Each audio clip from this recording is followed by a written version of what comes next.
बाबासाहेब आंबेडकर संध्याकाळी 6 वाजता सोफ्यावर बसले। बाबासाहेबांच्या डोळ्यातून अश्रूच्या धारा आल्या, ढसाढसा रडाले गेले। नानक त्या ठिकाणी सोहनलाल शास्त्री, रमाईचा भाऊ शंकर आणि 2-3 लोक बसून होते। अचानक बाबासाहेबांच्या डोळ्यातून अश्रूच्या धारा आल्या, बाबासाहेब ढसाढसा रडाले गेले। सगळे लोक चिंतित पडले, बाबासाहेबांच्या डोळ्यातून अश्रूच्या धारा। तेव्हा कोणाची हिंमत होत नव्हती। अशा स्थितीत सोहनलाल शास्त्री बाबासाहेब आंबेडकरांना प्रश्न करते, बाबासाहेब तुमच्या डोळ्यातून अश्रूच्या धारा येत आहे, काय करा? तेव्हा बाबासाहेब म्हणतात, अरे सोहन, मला जुना काळ आठवला रे, ज्या काळात माझ्याकडे एकही रुपया नव्हता। अशा काळात माझा राजरत्न बिमार पडला, त्याला औषधाले पैसे नव्हते आणि त्याची बिमारी वाढत गेली, एवढी वाढली मरणाच्या स्टेपवर आला। मी काय केलं, त्याला हातावर धरलं, छातीशी लावलं आणि जसा माझा राजरत्न मी छातीला लावला तसा कसा प्राणघात झाला मलाच कळलं नाही। सोहनला म्हणतात, अरे सोहन, माझ्याकडे तेव्हा एकही रुपया नव्हता, मी औषध आणू शकलो नाही, माझा 2.5 वर्षाचा राजरत्न बिना औषधाला निघून गेला रे। मी फक्त एवढंच केलं, या टोंगळ्यामध्ये मुंडकं टाकलं आणि ढसाढसा रडायला गेलो, एवढंच काम केलं। पण याच्यानंतर रमाई जवळ आली, तिनं आपल्या लुगड्याचा पदर फाडला आणि राजरत्नाला गुंडाळलं।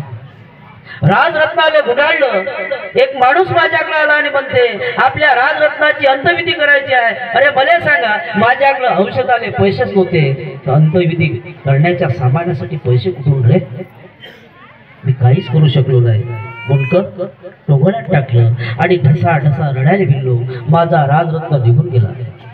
एक गोष्ट लक्षात ठेवा, बाबासाहेबांना जेवढे दुःख भोगले ना तेवढे सुख तुमच्याकडे आले, पण शेवट बाबासाहेब म्हणतात, हा राजरत्न तर माझा निघून गेला, पण राजरत्नाचा हा त्याग वाया जाणार नाही। हजारो येणारे माझे राजरत्न आता बिना औषधाने मरणार नाही आणि बिना कपड्यानं जाणार नाही, माझ्या राजरत्नाचं बलिदान आहे। म्हणून जाता जाता मी मंगलमैत्रीचं एक ध्यान करतो आणि आजचा कार्यक्रम संपवतो। तुम्ही सर्वजण वाट पाहताय आणि हे मंडळ सुद्धा रेडी आहे। मैत्री कशी करावी? एका गावामध्ये 2 भाऊ होते सख्खे, एकाचं नाव अजय, दुसऱ्याचं विजय, आणि संपूर्ण गाव 2 भावावर या गावाची ओळख होती। जर मोठ्या भावानं लहान भावाला म्हटलं, दादा आपल्याला जमीन घ्यायची आहे, तर लहान भाऊ कधी दुजरा द्यायचा नाही, तू म्हणशील दादा तसंच। जर लहान भावाला म्हटलं आपल्याला जोडी घ्यायची आहे, तेव्हा लहान भाऊ म्हणायचा, दादा तू म्हणशील तसंच, कधी भांडण नाही, टणन नाही, कधी अपशब्द बोलणं नाही।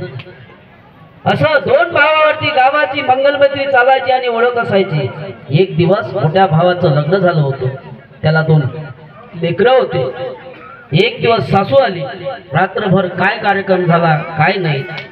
सकाळी उठला आणि मोठा भाऊ लहान भावाला म्हणते, बाबू आपल्याला वाटणी करावी लागते। म्हणे, दादा तू म्हणतो ना वाटणी करायची आहे, करून टाक। घरात तो सगळे भांडे जमा केले, भांड्याचा एक मोठा ढीग केला आणि त्याच्यात वाटणी चालू झाली।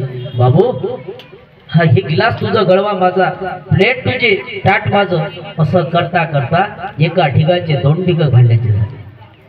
2-4 घराचं खोलीचं घर होतं, 2-4 खोल्याचं घर होतं, मधात दोर टाकला आणि लहान भावाले म्हणते, हे खोली तुझी, हॉल माझा, असं करता करता एका घराचे 2 घर झाले।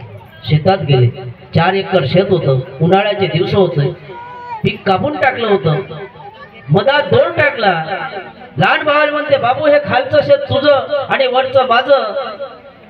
वाटण्या वावराचे झाले। उन्हाळ्याच्या दिवस असल्यामुळं शेतात ज्वारी पेरली होती, ज्वारी घरी आणली, कळव्याचा गुळ लावून होता, एका गुळाचे 2 गुळ केले आणि वाटण्या सर्वांच्या झाल्या। आता मोठ्या भावाचा गुळ चिपकून लावलेला होता, लहान भावाचा गुळ उकळ त्याच्या पेंड्या होत्या। सकाळी उठला लहान भाऊ, शेतात गेला, पाहते काय, अरे माझ्या भावाला वाटणीत पेंडी कमी आली वाटते, माझा गुळ मोठा दिसते, माझ्या भावाचा गुळ लहान आहे। वाटणी जमली नाही, वाटणीत कळप्याची पेंडी कमी आली. प्रेमानं मैत्रीनं आपल्या गुळावरची पेंडी उचलली आणि मोठ्या भावाच्या गुळावर लावायला चालला. अपशब्द नाही, दुजोरा नाही, काहीच नाही. काही वेळानं लहान भावाला पाहते काय, मोठ्या भावाला पाहते काय, अरे माझ्या भावाचं लग्न व्हायचं आहे, माझं लग्न झालं, माझ्या भावाला वरातीचा खर्च येईल, जेवणाचा खर्च येईल. वाटणी जमली नाही, वाटणीत बरोबर झाली नाही. मोठ्या भावानं आपल्या गुळावरची पेंडी उचलली आणि लहान भावाच्या गुळावर लावली. दुसरा दिवस निघाला. लहान भाऊ परत विचार करते, अरे माझ्या भावाचा गुळ हा लहान आहे, माझा मोठा आहे. परत कळप्याची पेंडी उचलली आणि मोठ्या भावाच्या गुळावर लावली. परत मोठा भाऊ आला आणि परत आपल्या गुळावरची पेंडी काढली, लहान भावाच्या गुळावर लावली. आता मात्र 2-4 दिवस हे चाललं. एक दिवस मोठा भाऊ विचार करते, अरे हे कोणीतरी करते, म्हणून सकाळी सुटला आणि आपल्या वावराच्या त्या धुरावर बाबूळवरती जाऊन बसला. आणि काही वेळानं लहान भाऊ आला. आता मात्र मोठा भाऊ देखत डोळ्यानं पाहिजे. त्याने काय केलं, आपल्या गुळावरची पेंडी उचलली आणि मोठ्या भावाच्या गुळावर लावून राहिला. आता मात्र मोठा भाऊ डोळ्यानं पाहिजे, अरे आपण तर वाटणी केली, आपण सर्व काही आपल्या पद्धतीनं घेतलं, तरी माझ्या भावाचं माझ्यावर किती मोठं प्रेम आहे, किती मोठी मैत्री आहे, आणि माझा भाऊ हे करते. जशी त्यानं कळप्याची पेंडी उचलली आणि मोठ्या भावाच्या गुळावर लावून राहिला आणि मोठा भाऊ डोळ्यानं पाहिजे. त्याच्या डोळ्यातून अश्रूच्या धारा आल्या. ढसा ढसा रडाने फिरला. बाबूळून उठला, मोठ्यानं हंबरडा फोडला आणि लहान भाऊ असून मोठा भाऊ काय म्हणते, अरे दादा चुकलं माझं, मी वाटणीच करायला पाहिजे होती. मोठा भाऊ लहान भावाले काय म्हणते, मी वाटणीच करायला पाहिजे नव्हती, मी वाटणी केली, आज मला दुःख झालं. हे मैत्री द्यासाठी आलो मी, हे सांगासाठी फिरतो गावागावात. गेल्या 16-17 वर्षापासून गाव टू गाव कार्यक्रम आहे. मला तर वाटते गाव सुटलं नाही तिथं कार्यक्रम झाला नाही माझा, पण ते टिकून ठेवणं तुमचं काम आहे. आणि टिकून न ठेवल्यामुळं अजून स्थिती तुमची निर्माण तशीच होते, आणि हे तुम्हाला समजलं पाहिजे. म्हणून शेवटचं 2 मिनिटाचं मंगलमैत्रीचं ध्यान करूया. याच्यावर माझं प्रवचन असतं, वेळ कमी आहे. 2 मिनिटाचं आपण मंगलमैत्रीचं ध्यान करूया आणि आजचा मंगलमैत्रीचा सोहळा इथं संपन्न करूया. सर्वांनी आपल्या जिथं आपण स्थितीत बसलेला तसं बसावं आणि सर्वांनी शांतपणे आपलं शरीर शांत करून मंगलमैत्रीचं